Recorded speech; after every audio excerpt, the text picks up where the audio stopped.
Hello everyone, আজকে আমরা explain করব 2013 সালে মুক্তি পাওয়া অ্যানিমেশন মুভি ফ্রোজেন। মুভির শুরুতে কয়েকজন লোককে দেখানো হয় যারা বরফ ভাঙছিল সেগুলো বিক্রি করার জন্য। সেখানে আমরা একটা ছোট বাচ্চা ক্রিস এবং তার পোষা প্রাণী রেনডিয়ারকে দেখতে পাই। অন্যদিকে একটা রাজমহলের ভেতর দুইজন ছোট প্রিন্সেসকে দেখানো হয় যাদের মধ্যে বড় বোনের নাম ছিল এলসা এবং ছোট বোনের নাম অ্যানা। তাদের মধ্যে এলসার জন্ম হয়েছিল ম্যাজিক্যাল পাওয়ার নিয়ে। সে চাইলেই যে কোনো কিছু বরফে পরিণত করতে পারত। এরপর একদিন তারা দুই বোন যখন বরফ নিয়ে খেলা করছিল তখন এলসার করা ম্যাজিক ভুলে অ্যানার গায়ে লেগে যায়, যার কারণে অ্যানা অজ্ঞান হয়ে যায়। এরপর এলসা তার বাবা মাকে ডেকে আনে আর তখন রাজা এবং রানী দ্রুত অ্যানাকে নিয়ে ট্রোলস নামে কিছু জন্তুদের কাছে আসে। আর ট্রোলসরা যে কোনো অসুখ ঠিক করে দিতে পারত। ট্রোলসরা অ্যানাকে দেখে বলে যে তারা অ্যানাকে ঠিক করে দিতে পারবে, কিন্তু এলসাকে তার ম্যাজিকের উপর কন্ট্রোল করা শিখতে হবে যাতে করে কোনো ক্ষতি না হয়। রাজা তখন বলে এলসা এখন অনেক ছোট আর সে বড় হলে নিজে থেকে ম্যাজিক কন্ট্রোল করা শিখে যাবে। ট্রোলসরা তখন বলে এলসার এই ম্যাজিক্যাল পাওয়ারের কথা যাতে কেউ না জানতে পারে। মানুষরা যদি তার এই পাওয়ারের কথা জেনে যায় তাহলে তারা তাকে অপয়া ভাবা শুরু করবে। তাই এরপর থেকে এলসাকে পুরো দুনিয়া থেকে লুকিয়ে রাখা হয়। তাকে একটা ঘরে রেখে সেই ঘরের সব দরজা জানালা বন্ধ করে দেওয়া হয়। এমনকি তার বোন অ্যানার সাথেও তাকে দেখা করতে দেওয়া হয় না। এরপর অনেকদিন কেটে যায় আর এরপর একদিন রাজা আর রানী তাদের রাজ্যের কাজ করার জন্য রাজ্যের বাহিরে যায়, কিন্তু সেদিন সাগরে এত ঝড় হয় যে রাজা আর রানী কখনোই ফিরে আসে না। তাই রাজ্যের রানী হিসাবে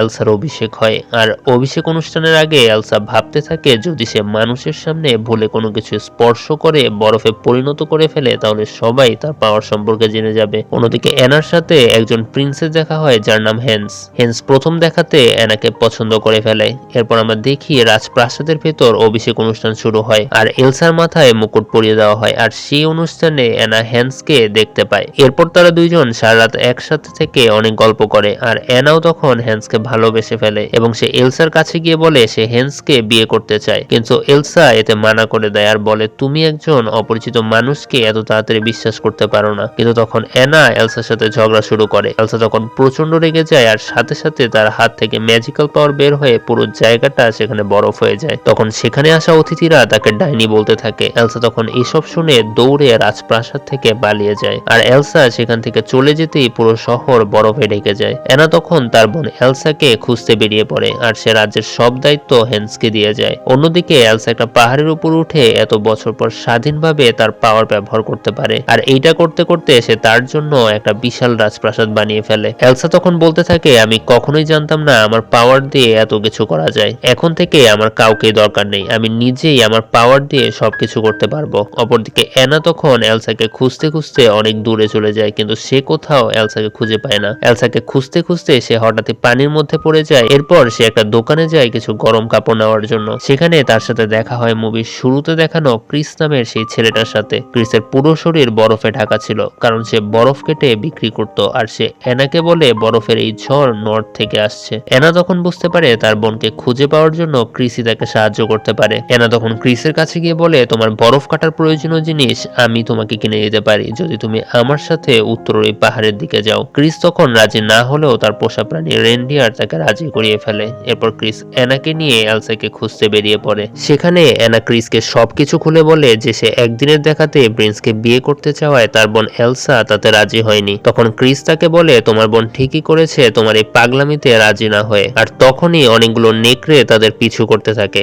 তখন ক্রিস অ্যানাকে রেনডিয়ারের উপর উঠিয়ে পাহাড়ের এক পাশ থেকে অন্য পাশে পাঠিয়ে দেয় আর সে নিজে লাফ দিয়ে কোনো রকমে রক্ষা পায়, কিন্তু ক্রিসের গাড়িটা খাদে পড়ে পুরোপুরি ধ্বংস হয়ে যায়। ক্রিস অ্যানার উপর অনেক রেগে যায় কারণ তার একমাত্র সম্বল গাড়িটাও এখন ধ্বংস হয়ে গিয়েছে। তখন সে অ্যানার সাথে আর যেতে চায় না। অ্যানা তখন এলসাকে খোঁজার জন্য একা একা ঘন জঙ্গলের ভিতর দিয়ে যেতে থাকে। ক্রিসও তখন উপায় না পেয়ে অ্যানার সাথে যেতে থাকে। এভাবে যেতে যেতে তারা প্রায় নর্থ মাউন্টেনের কাছে পৌঁছায় আর তখন তাদের সাথে দেখা হয় একটা বরফের প্রাণীর সাথে যার নাম ওলাফ। অ্যানা ওলাফের কাছে নর্থ মাউন্টেনে যাওয়ার রাস্তা জানতে চায়। ওলাফ জানায় যে সে নর্থ মাউন্টেনে যাওয়ার রাস্তাটা চেনে। অন্যদিকে অ্যানার ঘোড়াটা হ্যান্সের কাছে আসে আর ঘোড়াটাকে একা দেখে হ্যান্স ভাবতে থাকে অ্যানা হয়তো বিপদে পড়েছে। তাই সে কয়েকজন সৈনিক নিয়ে অ্যানাকে খুঁজতে বেরিয়ে পড়ে। অপরদিকে ওলাফ অ্যানার ক্রিসকে নিয়ে নর্থ মাউন্টেনে এসে পৌঁছায়। সেখানে তারা বিশাল একটা বরফের রাজপ্রাসাদ দেখতে পারে। অ্যানা তখন ক্রিসকে বাইরে রেখে নিজে প্রাসাদের ভেতর গিয়ে এলসাকে ডাকতে থাকে। সে এলসাকে আবার তাদের রাজ্যে ফিরে যাওয়ার জন্য বলে, কিন্তু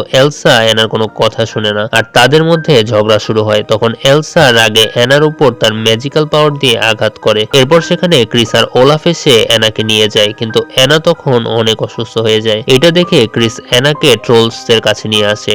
ট্রোলসরা তখন বলে অ্যানাকে বাঁচানোর একমাত্র পথ হলো অ্যানাকে তারা সত্যিকারের ভালোবাসা খুঁজে পেতে হবে, তা না হলে অ্যানা কিছুদিনের মধ্যে মারা যাবে। অন্যদিকে হ্যান্স অ্যানাকে খুঁজতে খুঁজতে এলসার প্রাসাদের কাছে এসে পৌঁছায়, কিন্তু এলসা জাদু দিয়ে একটা দৈত্য তৈরি করে যেটা হ্যান্সকে সে প্রাসাদের ভেতর ঢুকতে দেয় না। তারপরও হ্যান্স অনেক কষ্টে প্রাসাদে ঢুকে এলসাকে মারার চেষ্টা করে। এলসাও তখন তার পাওয়ার দিয়ে হ্যান্সের সাথে লড়াই করতে থাকে, কিন্তু এলসা হঠাৎ করে সেখানে অজ্ঞান হয়ে যায়। আর জ্ঞান ফিরলে এলসা দেখতে পারে হ্যান্স তাকে জেলে বন্দি করে রেখেছে। অন্যদিকে ক্রিস অ্যানাকে হ্যান্সের কাছে নিয়ে যেতে থাকে। ক্রিস তখন অ্যানাকে প্রাসাদের মানুষের কাছে দিয়ে বলে অ্যানাকে যাতে তারা দ্রুত হ্যান্সের কাছে নিয়ে যায়। এরপর তারা অ্যানাকে হ্যান্সের কাছে নিয়ে আসে। অ্যানা তখন হ্যান্সকে সবকিছু খুলে বলে যে সত্যিকার ভালোবাসা খুঁজে না পেলে সে খুব দ্রুত মারা যাবে। আর তখন হ্যান্স তাকে বলে আমি আসলে তোমাকে কখনো ভালোবাসিনি, আমি শুধু চাইতাম তোমার মতো পাগল মেয়েকে বিয়ে করে রাজ্য দখল করতে। হ্যান্স তখন বাইরে গিয়ে সবাইকে জানিয়ে দেয় যে অ্যানা মারা গিয়েছে, আর অ্যানার এই মৃত্যুর জন্য দায়ী এলসা। আর অ্যানা মারা যাওয়ার আগে হ্যান্সকে বিয়ে করেছিল,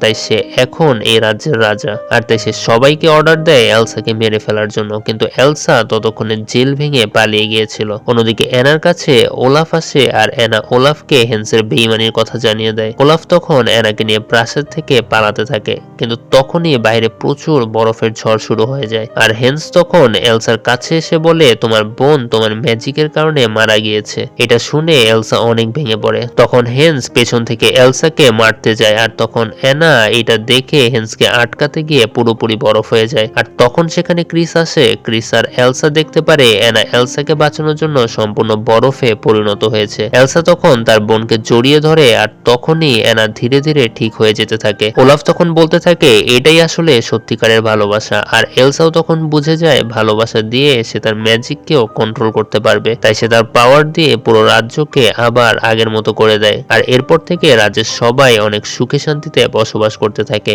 আর এইখানেই এই মুভিটি শেষ হয়ে যায়।